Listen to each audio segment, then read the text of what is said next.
Hello दोस्तों, I wish कि आप सब लोग ठीक ठाक और बढ़िया होंगे। तो यार आज हम लोगों का नेक्स्ट टॉपिक है उत्तराखंड में कानून, अधिनियम एवं कार्यक्रम। सबसे पहले हमारा है यूसीसी। जो यूसीसी बिल लागू हुआ था हमारा, उससे रिलेटेड कुछ फैक्ट्स हैं। सबसे पहले इनको देख लेते हैं क्योंकि अभी रिसेंट का टॉपिक है, तो पूछ सकता है पेपर में कब क्या हुआ था, क्या चीज़ें सारी हुई थी, क्या कब मंजूरी मिली थी यूसीसी बिल को, सारी चीज़ें पूछ सकता है। तो मैं शुरू करता हूँ। समान नागरिक संहिता यूसीसी भारतीय संविधान के भाग 4 के अनुच्छेद 44 में समान नागरिक संहिता शब्द का स्पष्ट रूप से उल्लेख किया गया है। अनुच्छेद 44 में कहा गया है, राज्य भारत के पूरे क्षेत्र में नागरिकों के लिए एक समान नागरिक संहिता सुनिश्चित करने का प्रयास करेगा। समान नागरिक संहिता का उद्देश्य व्यक्तिगत मामलों जैसे विवाह, तलाक, उत्तराधिकार आदि के लिए सभी नागरिकों के लिए समान नियम व अधिकार सुनिश्चित करना है। समान नागरिक संहिता लागू करने वाला पहला राज्य गोवा। स्वतंत्रता के बाद यूसीसी लागू करने वाला पहला राज्य उत्तराखंड। 5 सदस्यीय यूसीसी ड्राफ्ट कमेटी के अध्यक्ष न्यायाधीश रंजना प्रकाश देसाई। ठीक है। उत्तराखंड में यूसीसी कमेटी का गठन 27 मई 2022 को। कमेटी में रिपोर्ट सौंपी गई 2 फरवरी 2024 को। उत्तराखंड विधानसभा में यूसीसी विधेयक पेश हुआ 6 फरवरी 2024 को। उत्तराखंड विधानसभा में यूसीसी विधेयक पारित हुआ 7 फरवरी 2024 को।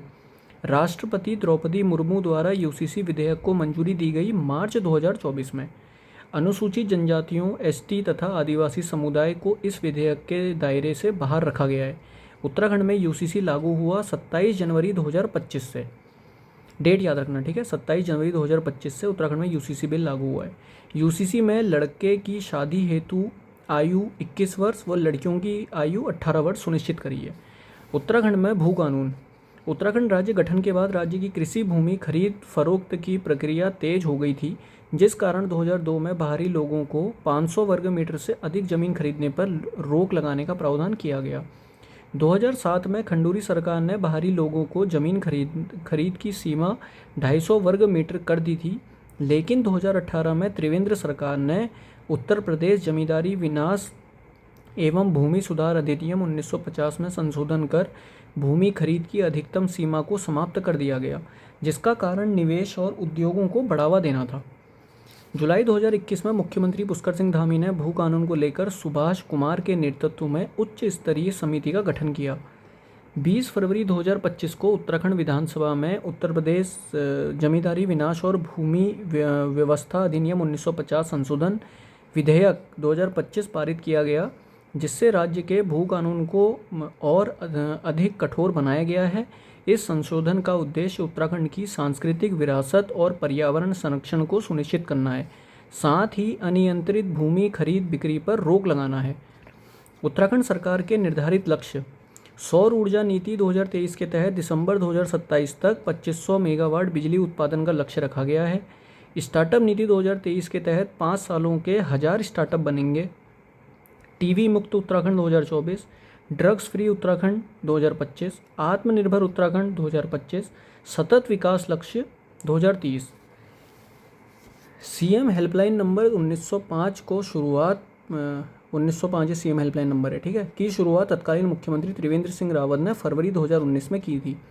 अपनी सरकार नागरिक सेवाएं आपके द्वार योजना। राज्य सरकार द्वारा अपने नागरिकों को एक फ़ोन कॉल पर अपनी सरकार पोर्टल की नागरिक सेवाएं घर पर उपलब्ध कराने हेतु 8 जुलाई 2023 में शुरू की गई है।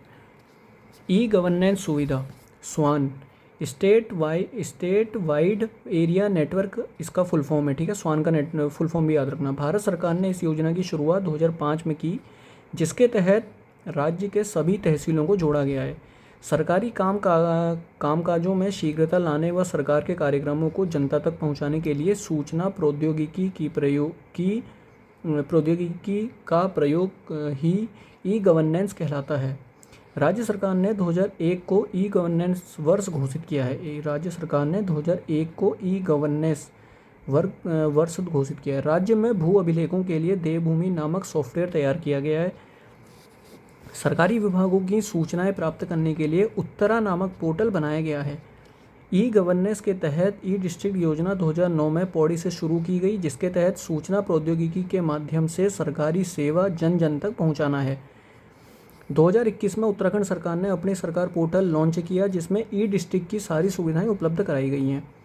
जनाधार ई सेवा के तहत राज्य के तहसीलों में निवास, हैसियत, चरित्र व जाति प्रमाण पत्र सुगमता से प्रदान कराना था, जिसका पूरा नाम पंडित दीनदयाल उपाध्याय जनाधार ई सेवा है। पंडित दीनदयाल उपाध्याय जनाधार ई सेवा।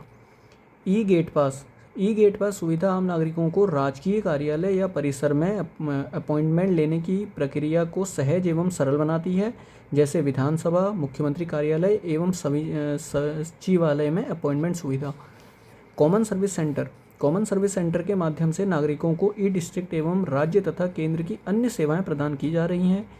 IT पार्क देहरादून में उत्तराखंड राज्य डेटा सेंटर स्थापित किया गया, जिसमें e district, e gate pass system, CM dashboard, e office आदि सेवाएं संचालित किए जा रहे हैं। PM गति शक्ति उत्तराखंड कार्यक्रम PM गति शक्ति उत्तराखंड कार्यक्रम उत्तराखंड सरकार के विभागों के ऐसे प्रस्तावों और परियोजनाएं लंबित हैं जिन पर अनुवर्ती कार्यवाही की आवश्यकता है।